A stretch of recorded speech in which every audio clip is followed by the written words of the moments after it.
Hello viewers, আজকে আপনাদেরকে রান্না করে দেখাবো মেজবানি গরুর মাংস ছোলার ডাল দিয়ে। প্রথমেই নিয়ে নিচ্ছি 2 কাপ পরিমাণ পেঁয়াজ কুচি আর সাথে 400 গ্রাম পরিমাণ গরুর মাংস। দিয়ে দিচ্ছি রান্নার জন্য সাদা তেল, দিয়ে দিচ্ছি পেঁয়াজ কুচি, এগুলো ব্রাউন হয়ে আসা পর্যন্ত ভেজে নেব। দিয়ে দেব ভালোভাবে পরিষ্কার করে ধুয়ে নেওয়া গরুর মাংস।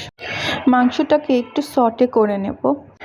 এরপর দেব লবণ, দেব হলুদ গুঁড়া, দেব মরিচের গুঁড়া, আর দেব শাহি জিরা গুঁড়া, আর দেব গরম মশলার গুঁড়া।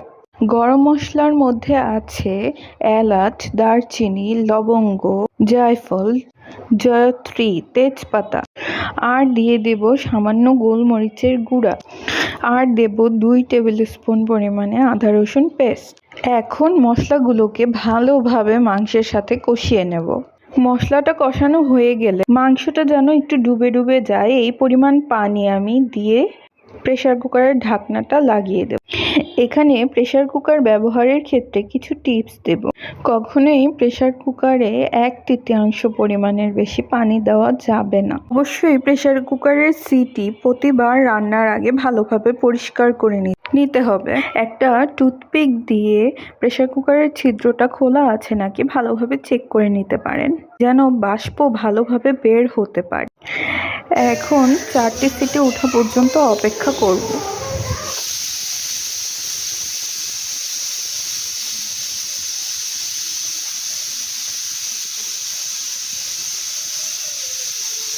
চার সিটি হয়ে গেলে প্রেসার কুকার ভালোভাবে ঠান্ডা হওয়ার পরে ঢাকনাটা খুলে নেব।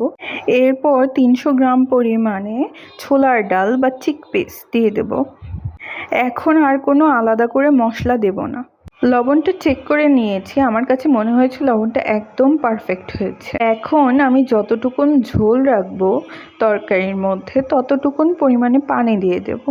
পানি দেওয়া হয়ে গেলে আবারও ঢাকনাটা লাগিয়ে 2টা সিটি হওয়া পর্যন্ত অপেক্ষা করব। 2 সিটিতেই ডালগুলো সেদ্ধ হয়ে যাবে। ডালগুলো আমি সারা রাত পানি দিয়ে ভিজিয়ে রেখেছি। ইনস্ট্যান্ট রান্না করার জন্য ডালগুলোকে কুসুম গরম পানিতে আধা ঘন্টা ভিজিয়ে রাখলেই হয়ে যাবে। তৈরি হয়ে গেল আমার ছোলার ডাল দিয়ে মেজবানি গরুর গোশ। দেখতে যেমন সুস্বাদু হয়েছে, খেতে তার থেকেও বেশি সুস্বাদু হয়েছিল। আমাদের ভিডিওগুলো আপনার কাছে ভালো লাগলে লাইক, সাবস্ক্রাইব, শেয়ার করতে ভুলবেন না কিন্তু। Thanks for watching. আজকের জন্য এই পর্যন্তই। Bye bye, tata. রেসিপিটি কেমন লাগলো নিজে রান্না করে খেয়ে জানাবেন কিন্তু।